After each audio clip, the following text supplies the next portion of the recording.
Regime change இதான் America கேட்குறாங்க ஈரான்கிட்ட. அது கேட்குற விதம் இருக்கு. ஆனால் ரொம்ப வருஷமா கேட்டுட்டே இருக்காங்க. காரணம் 47 வருஷமா அவங்க அயோட்லா கோமினி அவங்க ஒற்றை தலைமையில இருக்கிறாங்க.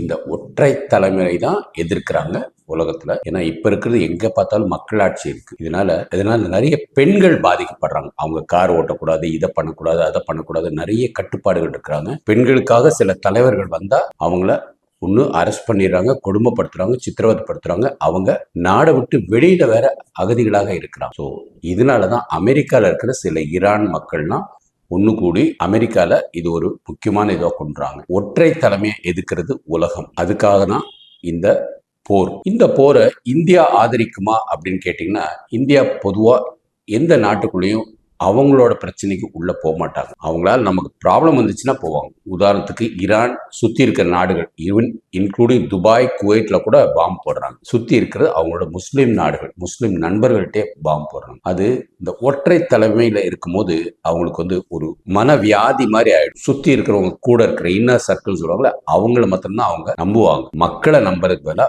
மக்களுக்கு இவங்க சிந்தனையில இதான் கரெக்ட் அப்படின்னு தோணும். அதான் அந்த ஒற்றை தலைமையை இப்ப இருக்கிற அரசாங்கம், இப்ப இருக்கிற உலகம் ஏத்துக்கிறது கிடையாது. அதனாலதான் இங்க ஸ்டாலினை கூட எல்லாரும் எதிர்த்துட்டு இருக்காங்க. ஏன்னா அவங்க அப்படியே ஒற்றைத்தலை குடும்பமா போது திராவிட முன்னேற்ற கழகம். அயோட்லா கோமினி இறந்தது மன வருத்தம்.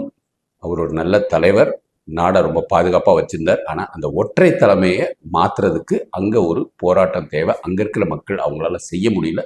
அதனால உலகமே சேர்ந்து அதை மாத்துறதுக்கு வழி பண்றாங்க. இந்தியா அமைதியா பொறுத்திருந்து பாக்குறாங்க. காரணம், இந்தியாவும் ஈரானும் ரொம்ப நண்பர்கள். உங்க கருத்தை பதிவு பண்ணுங்க. வாழ்க பாரதம், வளர்க தமிழ், ஒளிரட்டு தமிழகம்.